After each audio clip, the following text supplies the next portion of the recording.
itu Nadeo.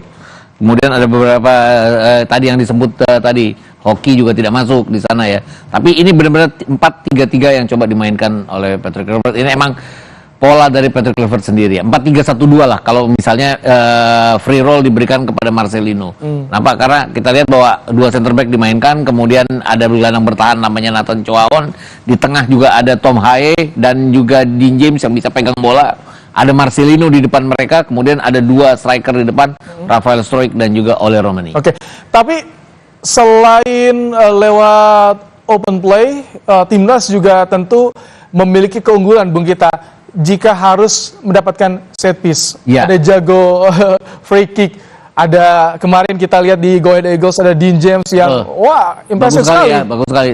Mungkin yang juga ini agak mengejutkan juga adalah tidak dimainkannya, tidak ada Pratama Aran di sini ya. Pratama Aran. Ini artinya tidak akan ada lemparan ke dalam yang jadi senjata kita jika ini artinya saya berpikir bahwa Patrick Kluivert tidak ingin selalu mengandalkan lemparan ke dalam, dia ingin dari open play, dia ingin dari ball position. Kalau melihat line up-nya ini ya dia bukan sekedar defense counter, tapi bagaimana mencoba meladeni Australia di lapangan tengah.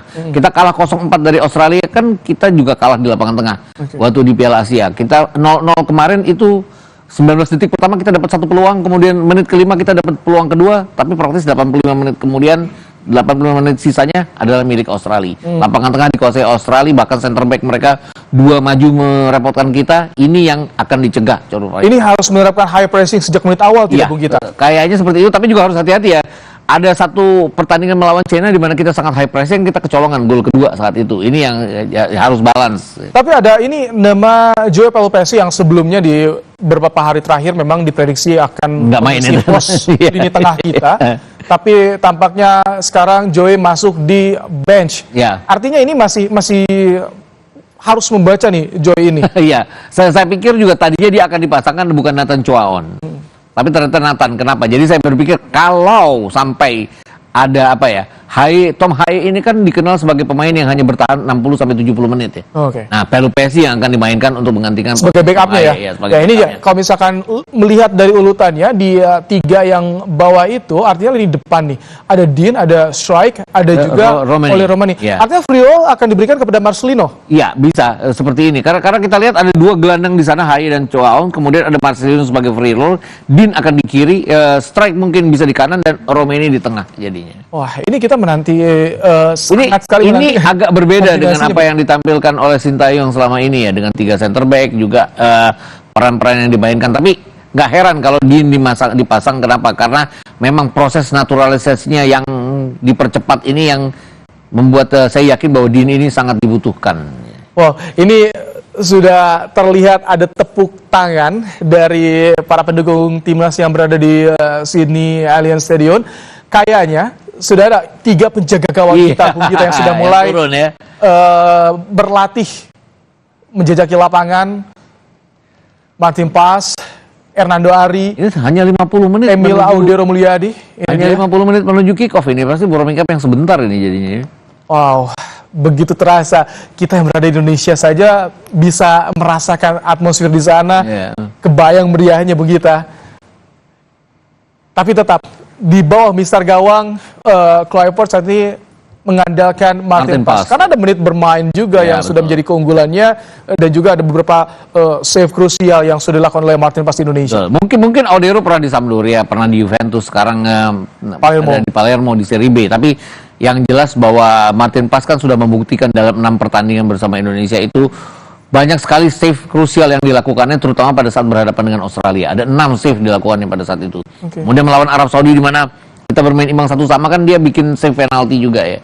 Jadi mungkin ini yang dilihat oleh Kluivert bahwa dia ingin keamanan di benteng terakhir ya. Benteng terakhir. Dan melawan Arab Saudi juga kita akan memainkan pertandingannya dengan sangat baik, dengan para pemain belakang kita sangat solid sekali, sehingga praktis hanya 1 kali save dilakukan oleh Paes. Kenapa? Karena tidak ada tendangan-tendangan pemain Arab Saudi yang bisa merepotkan kita saat itu. Tapi ini kehadiran Emil juga tentu membuat kita lega. Karena perjalanan di kualifikasi ini begitu panjang. Betul. Perlu ada menjaga kebugaran juga di seorang Martin Paes. Bukan cuma kebugaran, karena kan ada 3 pemain yang riskan sekarang.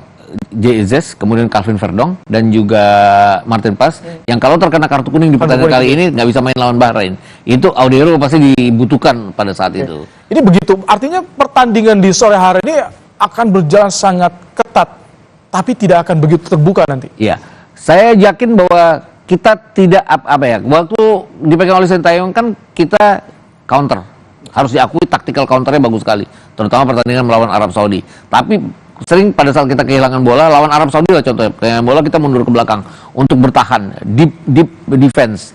Ini yang mungkin tidak akan dilakukan, bahwa akan meladeni di lapangan tengah ini.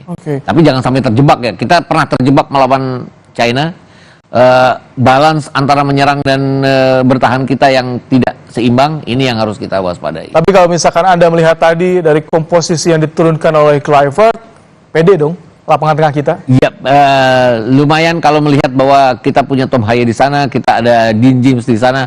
Belum terlalu melihat Dean James di tim, ini pertama kali dia di tim nasional ya. Tapi di Go Ahead Eagles kan dia bisa membawa Go Ahead Eagles sampai di urutan ke-8, itu gambaran bagaimana sukses. Oke, nanti kita akan lihat kembali bagaimana situasi dari sini Allianz Stadium, ini dia. Dan kita juga akan mengajak Anda untuk melihat bagaimana sebetulnya situasi nonton bareng Timnas Indonesia versus Australia di dalam negeri. Kami jeda sejenak, tetap di Breaking News Kompas TV.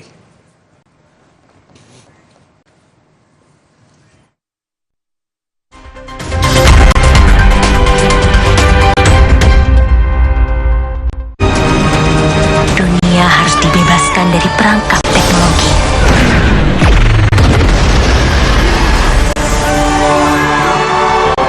Marjan, rayakan hari kemenangan.